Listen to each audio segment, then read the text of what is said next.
আমাদের এলাকাতে এত বড় বাগান আমরাই জানি না। এটাই তো কথা, জানতে হবে। আমরাই জানি না। আপনাকে আশা দেখলাম আমি রোড দিয়ে।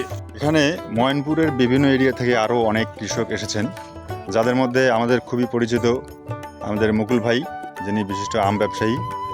তেনার মুখ থেকে এই আনার বাগান দেখার পরে ওনার উপলব্ধিটা আমরা শুনতে চাচ্ছি।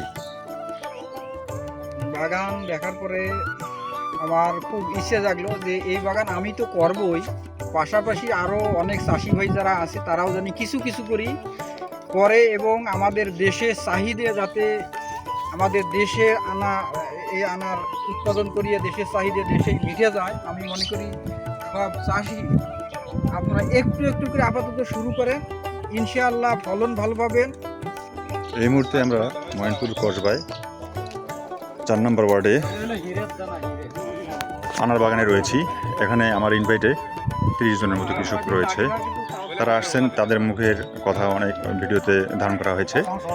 এখানে ইতিমধ্যেই 2 থেকে 3 একরের বাগান রচনা হয়ে যাবে, সিজন হয়ে যাবে। তার মধ্যে মুকুল ভাই রয়েছে, আমাদের এই মুরব্বী হাজি সাহেব রয়েছেন, তারপরে চারাও দেখা যাচ্ছে।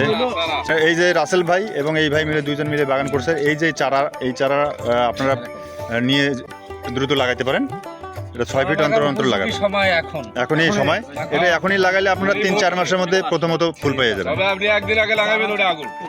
চারাটা কিভাবে লাগাবেন?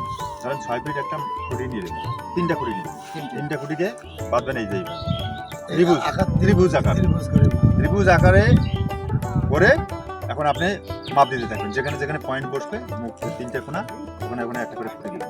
সম্পূর্ণ জমিটা এইভাবে করবেন, দেখবেন যে আপনার 6 ফিট হবে এক পাশে হবে 8 ফিট, এবং এতে 33% চারা আপনি বেশি দেবেন।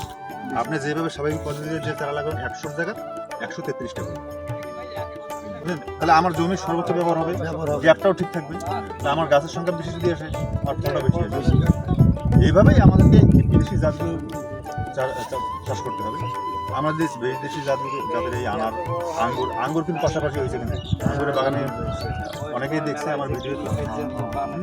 ওখানে একটা গাছের মধ্যে মিনিমাম চিন্তা করছেন 2 বছর 1 মণ আঙ্গুর কাক হয়, ম্যাচুর হয়ে গেলে কিন্তু 1 মণ আঙ্গুর পার হয়ে যায়।